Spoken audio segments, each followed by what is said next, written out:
Okay friends, in our today's class, let us discuss the electrochemical cells. So in these cells, usually by performing the chemical reaction, the chemical energy is converted into electrical energy. Such type of cells are called as electrochemical cells. Before going into this topic, we need to recall a concept of redox reaction. What is redox reaction? In this reaction, both the oxidation as well as reduction takes place. What is oxidation?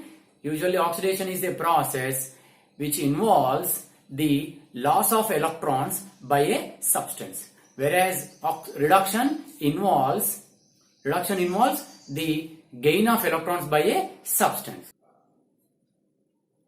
Let us discuss the redox reaction by taking an example. So here you can see in the figure we have taken an example, that is zinc copper sulfate reaction in a beaker. So in this beaker, the zinc rod is placed in a copper sulfate solution. As soon as when the zinc rod comes in contact with the copper sulfate solution, the reaction starts, the reaction takes place. So in this reaction, we can observe the two things. The first thing is the zinc rod will start dissolving in the solution due to the oxidation reaction. That means the zinc will lose 2 electrons and undergo oxidation. So thereby the zinc will start dissolving in the solution. At the same time, the copper ions in the solution accepts the electrons liberated in the above reaction and undergo reduction.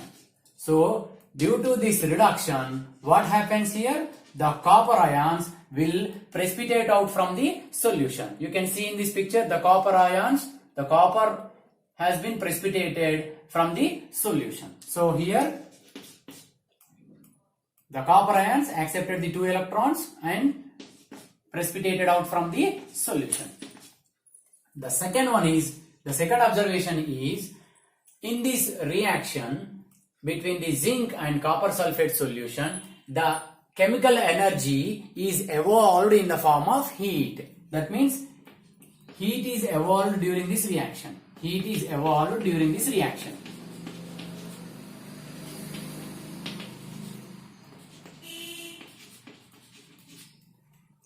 Now let us observe what happens when we perform the same redox reaction in a electrochemical cell. So here you can see in this figure, this is the zinc copper sulfate reaction taking place in a electrochemical cell, and you can see here it is having 2 beakers. At one side of the beaker, you can see here the zinc rod is placed in the zinc sulfate solution. At the right side of the beaker, you can see the copper rod is placed in the copper sulfate solution, and these two solutions are connected with a U-shaped glass tube which is called as salt bridge, in which we have taken the solution of potassium sulfate, and these two metal rods are connected externally. If you see here, the zinc rod is connected to the ammeter, whereas the copper rod is connected to the variable resistance. So as soon as the connections are made, the reaction takes place in the cell. So during the reaction, we can observe the 4 things. The first one is we can see in the ammeter, the current starts flowing in the ammeter. The current starts flowing in the circuit, which we can see from the ammeter. The direction of the flow of electrons is from the zinc to the copper rod. The direction of the flow of electrons is from zinc rod to the copper rod. The direction of the electron flow is from zinc to copper rod. The second observation is, we can stop the flow of current in the external circuit by disconnecting the wire. So after this, if the metal rods are removed and washed, dried, and if we weigh the metal rods after a fixed time, we can observe that the loss in the weight of the zinc rod, which is equals to the 1 gram equivalent of zinc. At the same time, the gain in weight of copper rod, which is equals to the 1 gram equivalent of copper. So from these two, we can confirm that, we can conclude that the Faraday's second law has been satisfied in this reaction. So the third observation is the loss in the weight of zinc rod is due to the oxidation reaction.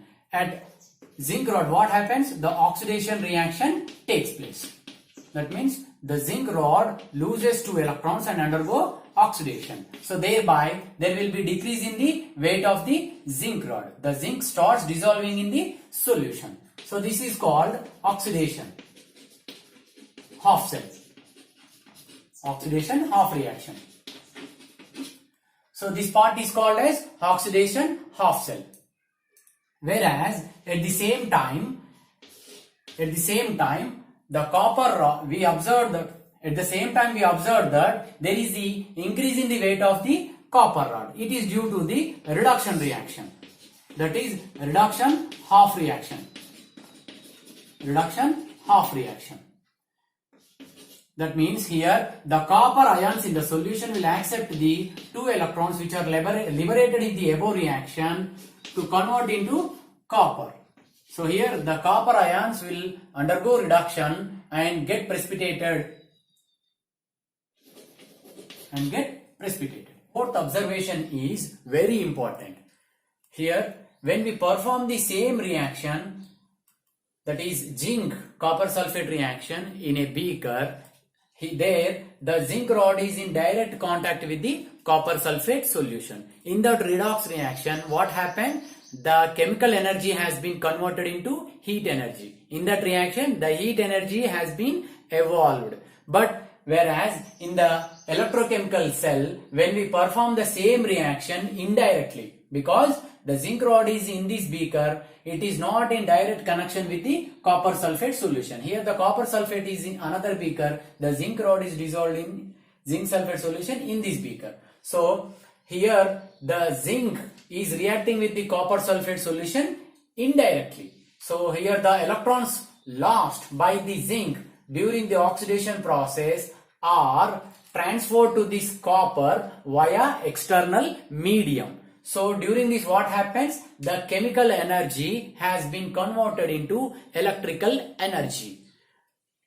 That is, here instead of heat energy, we are getting electrical energy when we perform the same reaction indirectly. So this is the beauty of the electrochemical cell.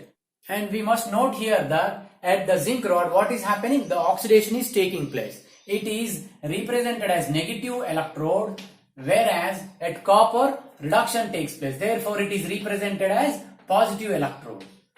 So in this electrochemical cell, you can see in the figure, there is a U-shaped tube between these two beakers. It is connecting the two solutions. This U-shaped tube is filled with potassium sulfate solution, which is called as salt bridge. What is the function of the salt bridge in electrochemical cells? What happens when we don't use this salt bridge? What happens? Let us see here. So we know at this beaker, what happens? The zinc rod will undergo oxidation and get converted into ions, zinc ions. Here during the reaction, as the reaction proceeds, the positive ions accumulate in this solution. At the same time, here the copper plus 2 ions will get deposited at this copper rod, and here as the reaction proceeds, the negatively charged ions, that is sulfate ions, get accumulated in this beaker. After some time, what happens here? The positive charge has been accumulated in this beaker, the negative charge has been accumulated at this beaker. So thereby the reaction stops.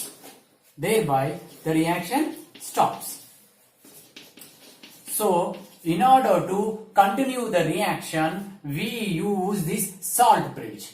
By using the salt bridge, we can continue the reaction in the electrochemical cells. So what happens here? The accumulated positively charged cations will diffuse towards the right side beaker, the negatively charged sulfate ions will diffuse through this beaker to the left side. EMF, nothing but electromotive force. When we perform the reaction between the zinc and copper sulfate in the electrochemical cell, we have seen the current flows in the external circuit. But we know the electricity cannot flows between the 2 points unless there is a potential difference between the 2 points. So therefore, we can say that in electrochemical cells, there is a potential difference between the two electrodes. That difference in the potential of the two electrodes in the electrochemical cell is nothing but electromotive force.